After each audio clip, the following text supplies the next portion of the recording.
Welcome to Cybersecurity Business Podcast. I'm your host, Kevin Pouche, COO of K. Logix. On today's episode, we'll take a closer look at the evolving priorities of CISOs as we move through 2025.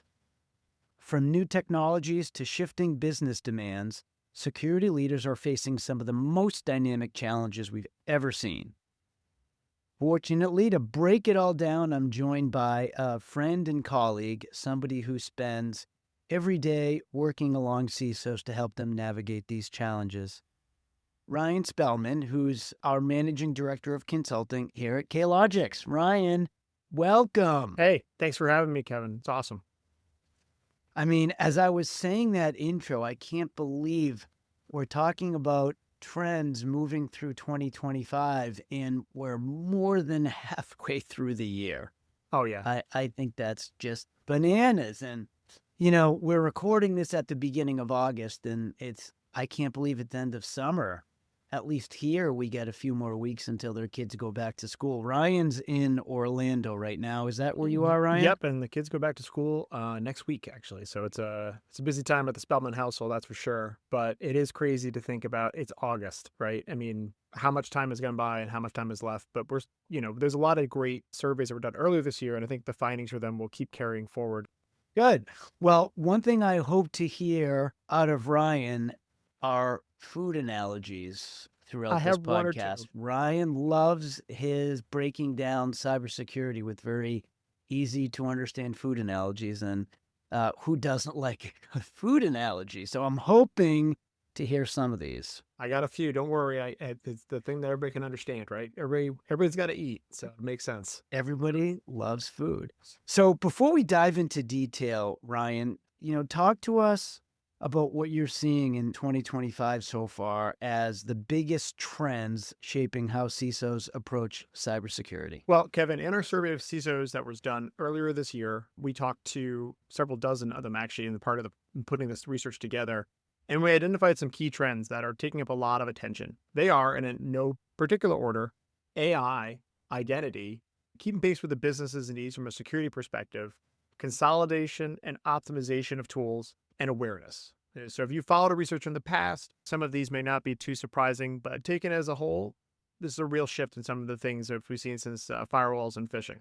Well, let's dive into some of these. So AI, obviously this is something that everybody wants to talk about, the good, the bad. When organizations start experimenting, let's say, with AI internally, how are CISOs getting involved to ensure those efforts stay secure, right? You can use AI and practically develop your own application now. So I think there's this fear that it could be the wild, wild west if somebody doesn't take control. Yeah, I mean, that's that vibe coding concept that you hear everybody talking about. But it really starts with being aware and involved in these experiments. Too often security is being brought in after they've begun. In fact, some people even advocate that, right? They say, bring security in at the end. And I think in my experience, that may be too late, right? The best CISOs from our survey were engaging early and often with their AI-focused stakeholders. And they're starting from a position of yes and, where the and is, and we will make it secure. We'll take those efforts to do things the right way as opposed to doing things the fast way or the efficient way or the cost-effective way, right? They're trying to build security in at the front as opposed to at the end.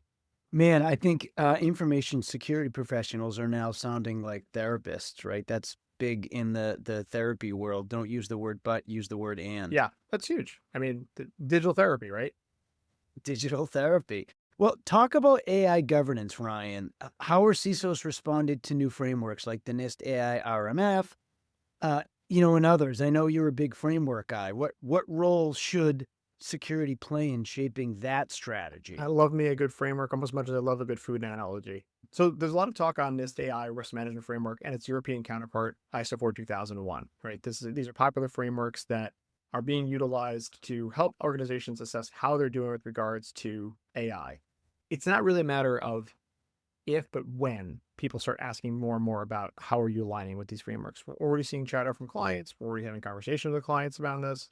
And it's something that, much like, NIST CSF or ISO 27001, is likely to become an important part of any good cybersecurity program is how are you aligning with these AI governance frameworks?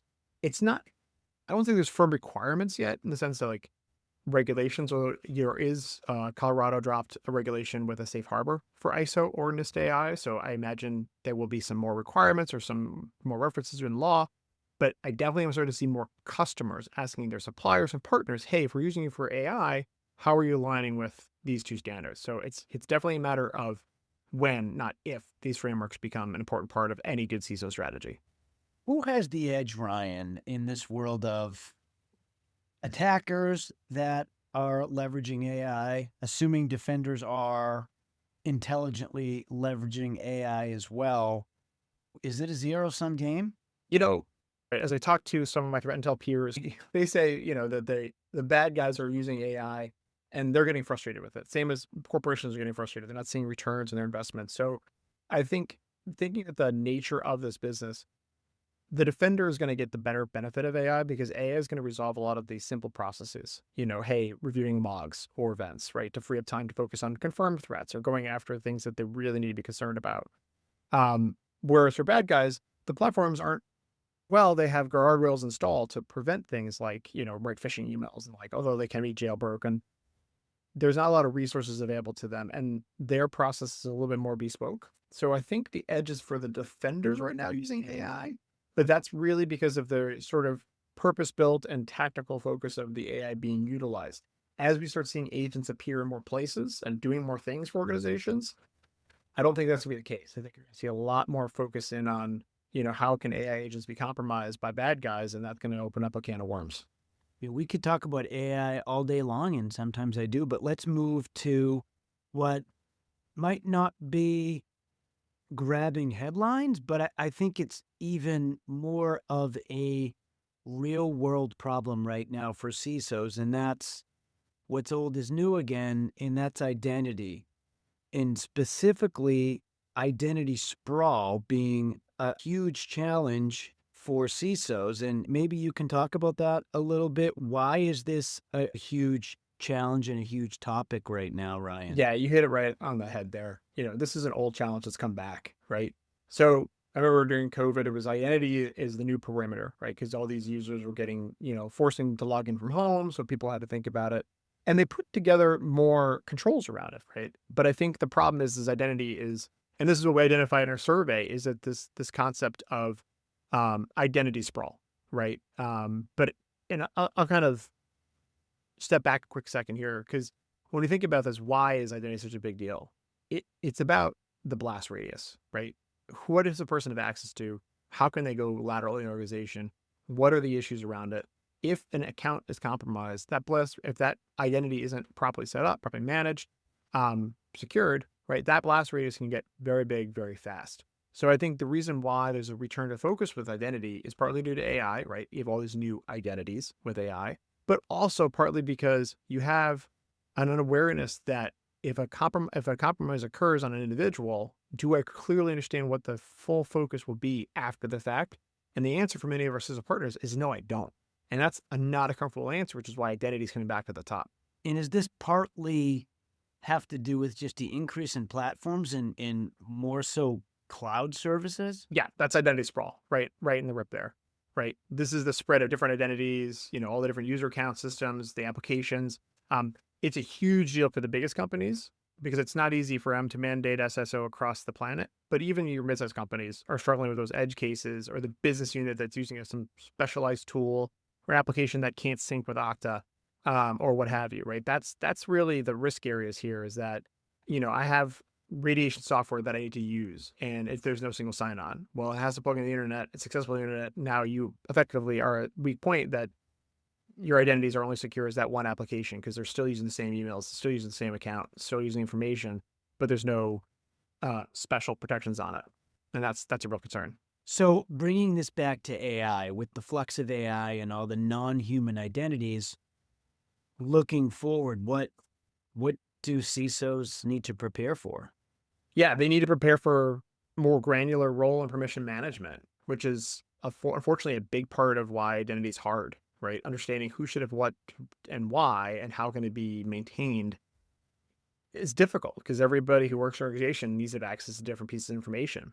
But Copilot and those kind of AI tools, they're they're kind of like water through an organization. I have a horror story for a client that enabled the Copilot as part of a pilot, air quotes, but they discovered that the agent had access to some of the most sensitive personnel files of the company, all due to poor permission management in Teams, right? A link had been shared. Anybody who has access to this link can have access to these files. Well, that person was part of the Copilot pilot group, and everything was available. So sensitive information like bonuses, salaries, et cetera, were accessible to anybody who asked Copilot for that information. And that's only addressable by really understanding these roles and permission management, which really gets into the weeds of most organizations' identity structure, which is not easy. That's not something you can just throw people at for a little while and fix. This is a technology, this is a process problem, and it's a resource problem. And it's not an easy fix, which is why I think this is rising to the top again. Let's move on to security keeping pace with the business. And let's talk a little bit, Ryan, about how security can keep pace, right? We know security is never done, of course, but how can CISOs frame cybersecurity as more of an ongoing investment as opposed to get trapped in sort of point in time spends, which could make their job in life much Yep. more challenging? Yeah, you're absolutely right. I mean, so this is where that yes and is a good trick, right? If you're a CISO, yes, yes, and we're going to try to help do these different activities, or, yes, and we're going to try to enable the business. But I often use an analogy referencing one of my favorite things, which is a food restaurant. It's right there for you, KP, pizza place. Think of a pizza place. At the pizza place, you've got smoke alarms, fire extinguishers, and special installation around the ovens. Why? Because when working with fire, you have to invest in controls to prevent the place from burning down, right? When working with data, a similar mindset has to apply. You wouldn't cut costs at a pizza joint by not replacing fire extinguishers and cutting power to smoke alarms, right? You're not going to say, yeah, those extinguishers, they're 17 years old, it's fine, right? You're going to have to keep them up to date because you don't want the really bad things to happen. And because you're dealing with fire, you have a responsibility to do that. So similarly, if you're working with data, you have to keep certain controls at a minimum all year round, prevent something terrible with data from happening. Now all I can think about is I pizza. know, it's afternoon. How about CISOs? Again, if you talk about avoiding a trap, right? I think some CISOs treat security like a checklist to satisfy compliance. Talk about what the downside of that is. I know sometimes it can potentially be easier to justify budget if it's a compliance related topic, but that tends not to be the right type of budget. What are your thoughts there? It's a great question. If you take that pizza place analogy one step further, there are a lot of benefits that come from managing the heat in a pizza place, right? So let's pretend that the smoke alarms and the fire extinguishers, that's your compliance checklist. You have to do that. Code requires it. You have to secure your business with that. But then, if you have a lot of seating in your restaurant, do you want your customers to just bake in that heat? I mean, it's pretty hot in a pizza place, especially in the summertime. Do you want them breathing the smoke as things get burned? No. You want them to have a comfortable atmosphere. And pizza places that are well run have even more creature comforts to let you forget that the fact is that there's a 1,000-degree oven just 10 feet away. You might see it, but you're not going to feel it. Managing cyber risk in the same way that is seamless and demonstrates maturity will make your customers, i.e. air quotes, your real business customers and partners, more likely to come into your restaurant. So having strong security, having controls in place that are not creating undue friction, that are effective, right? The cheapest method may not be the most effective method or the best method or the most impactful method, right? These are the ways you can justify, say, hey, I know we have to do these things, but if we do these things better and the right way, we're actually creating a better experience for everybody, still meeting security and doing it in a manner that demonstrates our ability and competence to deliver on what we have to do. Job one is make sure the place doesn't burn down. Same thing, make sure that we don't have breaches with your data. That's job one for a lot of businesses now, especially those businesses that consume a lot of data in healthcare, finance, professional services, right? Demonstrating that their competency is like having two pizza places to choose from in the summer. The one that has AC running and the one that doesn't. The one that has AC running is going to be busy. The one that doesn't is going to be empty. So that's my second food analogy. 2 for 2. There you go. One of the trends that I think we've seen each year over the past few years is consolidation or a push to optimize existing security tooling, right? We all know there's thousands of companies in our space right now. We've heard a lot about security teams trying to simplify their environment. So from what you're seeing, like how much of a priority is this consolidation right now, Ryan? And what do you see as driving it? Yeah. So I've been doing this for nearly 20 years and there's a cycle, right? As much as you've seen yourself, people buy tools, define what tools work, and they consolidate tools, right? That's a hype cycle around things. I think this time around, there's a little bit more pressure from the actual business cycle. So I'll share one of the findings from a survey is that over a third of the respondents who we interviewed saw their budget freeze or decrease. And that's likely due to these economic headwinds. So it's not a surprise if people are trying to get the most out of their tools. So while I definitely think certain categories of tools are feeling that whole cycle of, hey, this is new features, new ideas. Let's try this out. Okay, that doesn't work. Let's consolidate to what does work. I actually think there's a lot more pressure right now because of the business cycle, right? We're seeing maybe not a recession, but we're seeing some economic contraction. And people are asking hard questions like, hey, we bought this, whiz bang tool 2 years ago. Is it really delivering for us? Does it really do what we need to do? And I think that's definitely pushing on people because I can't remember a survey where we had such a high number of people facing a budgetary freeze in a while. How about when it comes to traditional long-standing tools like GRC or DLP, tools that are bigger than a breadbox, so to speak, that have traditionally been a little bit more cumbersome, a little bit more challenging to fully operationalize? Are you seeing CISOs shift their investment strategies with sort of these traditional tools? Well, let's dive into those tools in particular, right? So GRC and DLP, and those two I think are definitely victims of that tool focused cycle more than the business cycle. I think it's pressure, but DLP has gone through cycles. It was needed, then it was a pain, then people said, well, let's find other solutions, and now it's coming back again. It's in a cycle. But I think that cycle is putting pressure on it, saying, hey, this is a really hard tool to get right, and it can get expensive very fast. So people are taking a critical eye to it and saying, hey, if I cut DLP down to whatever I'm getting through Microsoft, maybe I could free up that half an FTE and maybe some funds, right? And same thing for GRC. GRC is like, well, I've got all these obligations, got all these requirements, and the GRC vendors will share a lot of great features, and a lot of them make your life easier. But if you're not well positioned to utilize that tool, if you're not well positioned with the right understanding of frameworks, the right evidence that you collected, you're going to spend a lot of time setting things up with an empty restaurant. And use that metaphor again, right? You're going to have a lot of tables, but if you don't have the chef and the kitchen staff, you have nice tables, but you don't have what you need. And that's what GRC suffered from. Too many people didn't have the right protocols, processes, and deliverable documents beforehand. And now they're just looking at these empty boxes, looking at these tools and aren't getting the job done and struggling to fill the justification for why they need to keep spending the money for this tool and the time that they put into it to make it worthwhile. And DLP is to some extent the same problem, right? If I don't have good data classification and good understanding of my data, how can I really do DLP? And those are areas that, I think a lot of people are recognizing that maybe I'm not ready for DLP or not ready for GRC, and I need to sit down and really think about what I'm using these tools for. When it comes to detection tooling, sometimes there's this notion that security teams could be over-reliant on their detection tooling. Is this true? And what are some of the signs that indicate a team might be overly reliant on their current detection tooling?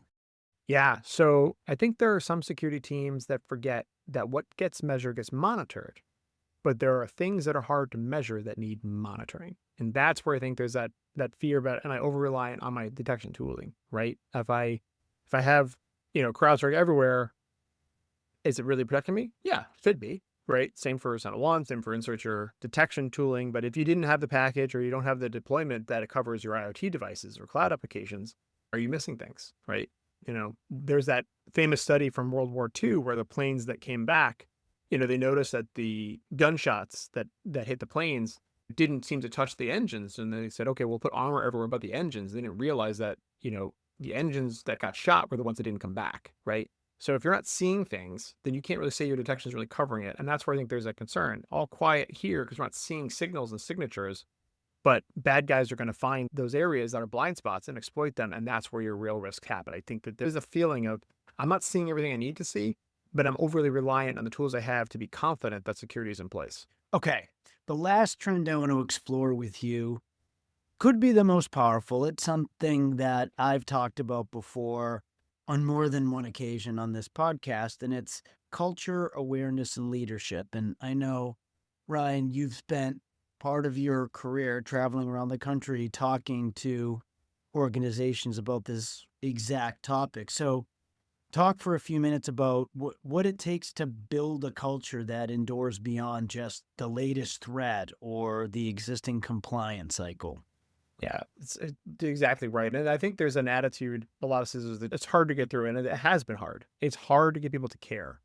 And to your point, when I travel the country, meeting with states and cities and companies about security awareness, that's one of the key things that differentiated that aware company from a less aware company, to say that, is ownership. When people feel like what they do matters, and including what they don't do, right? They're not clicking links, then security will follow. And that's not easy to instill and create. And that times requires more than just the CISO.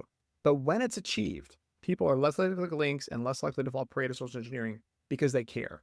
And that's where, I don't think we have statistics on it, but anecdotally, I find that smaller organizations where there is a sense of pride and ownership by the employees and the teams tend to do better against phishing testing because they do care, right? They're not just like, I'm a cog in a machine. Who cares if I click a link? It's not my problem. No, they do care because they feel tied to either the mission or the business or the opportunities that they see there. And that feeling of ownership is a cultural trait that I think in a lot of ways is not considered by security teams when they put together their slides and their PowerPoints, et cetera. But it's something they need to really talk about. Like, this is why it matters. This is why it's important. This is what the impact is of failure. And when people own that and people understand that, that makes a big difference. Well, you mentioned phishing tests. I think when I bring this topic up, you tend to hear the same response from certain companies, and they talk about how great they fared in their phishing tests, and they use that as sort of a litmus test to measure awareness. But is that really building a security culture? What's missing? I can't imagine that is a complete equation.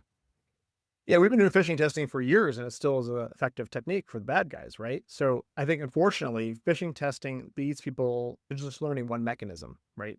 It's almost like teaching to the test, right? So it's just great, but then you don't really understand how to think about the concepts. So I always encourage organizations to perform phishing testing. You should not do it, but try and vary it up with texts, phone calls, other things, right? And explain why you're doing it. I see too many organizations say, we do a phishing test once a month. Do you follow up afterward to explain why the phishing test was something to look for? Do you follow up with people who passed and failed about what they need to learn from it? A phishing test is kind of like, without that, is almost like a pop quiz without a lesson. Sure, you kind of figure out who's been paying attention generally, but those who really need help or are not quite sure why they got the answers right are not sure why they failed and even less sure about how to get better. So I think we need to really make sure that when we say we're doing phishing testing, it's coupled with we do phishing testing and we do awareness training for all. And where we do phishing testing and we do explanations of why this matters. Or we do phishing testing and we vary it up so that we're showing people that the bad guys don't just try one method. They also do SMS texting. They also do social media. They also do phone calls, right? They're going to try to come at however they can. And you need to be prepared. And again, that goes back to the ownership. If people understand that their failure could lead to some real impact to the organization and they feel ownership in the success of the organization, they're going to want to learn. They're going to want to learn how to defend themselves, and they're going to be better equipped to address those things. So, Ryan, question. When you think about these trends that you're seeing throughout 2025 and some of the challenges that go along with those trends, how can your organization, K-Logix Consulting and Advisory Services, how can your organization Yeah, it's a great help? question. And I think it's something that a lot of our clients had these issues in small scale, big scale, different ways. Typically, the way we usually diagnose this is with an assessment, right? So if we're talking about AI, we'll do an ISO 42001 readiness assessment. So helping you understand your alignment with that governance framework. When it comes to identity, we tend to look at this from a programmatic review because identity doesn't have a firm standard to adhere to. It's different for every organization. And this is where our approach of coming in, meeting stakeholders, reviewing tools, processes, and procedures, and then understanding where you are today and where you want to go becomes so critical, right? We have experts who know all about these different systems and different ways to utilize them and achieve those business goals using identity in the right, smart, effective way. We approach it from that perspective. When it comes to just generally keeping pace with business and consolidation optimization, we actually have a whole process around that called our technology rationalization, which is a great way for us to come in, look at how you're doing against specific control areas of security, and kind of map out which tools are working for you and which tools are not, right? Leveraging the vast amount of information that K-Logix has from working with so many different providers and solutions, we, as well as our own research and our experience with other clients, we're able to help you triangulate and say, you know what, maybe we don't need 3 of these, or maybe we only need 1 of those, or maybe we actually can work with this tool set to actually address this gap here. We put that together in a nice package and hopefully help you identify some savings. And last but not least, our team does a lot of user awareness training, whether it's helping you augment your program with newsletters, additional material, flyers, posters, or whether it's speaking on October Cybersecurity Awareness Month webinar, which we are absolutely happy to do for any K-Logix customer. And in fact, I will go so bold, KP, as saying, if you want us to join you for one of your webinars, we will do it complimentary to any K-Logix customer. We do that for folks, right? We do webinars, presentations, and the like. But it's a great way to bring outside expertise to raise awareness about these issues. And that sometimes is really powerful, right? People who deal with this on a regular basis, dealing with threat intel, incidents, tabletops, etc., can bring some really interesting stories to an audience that would love to just learn more about why they should care. Again, owning it, understanding their impact. That's helpful from having those other perspectives. So that's a lot of the ways we can help people approaching these trends. And we are currently engaged with many different K-Logix clients on exactly that, which is why a lot of these findings didn't surprise me. We're seeing this across the board. Well said, Ryan. Huge thanks for all the insight. That about wraps up today's episode. So I want to thank you for sharing with our listeners. My pleasure. It was great having you. It was fun. Yeah, definitely. And you got your food analogies. You had 3 food analogies. Well, if any of these food analogies or trends resonate with any of the listeners out there and you'd like to take the conversation further, you can set up a 30-minute call with Ryan. He'll take a deeper dive into some of these topics and talk through really what they mean for your organization and how his team specifically can help. There's a link in the show notes, and you can schedule a time specifically with Ryan, or just head to our site, klogixsecurity.com. You can also find and listen to all of our podcasts. So for now, thanks again for listening to Cybersecurity Business, and we'll see you next time. Thanks, Ryan.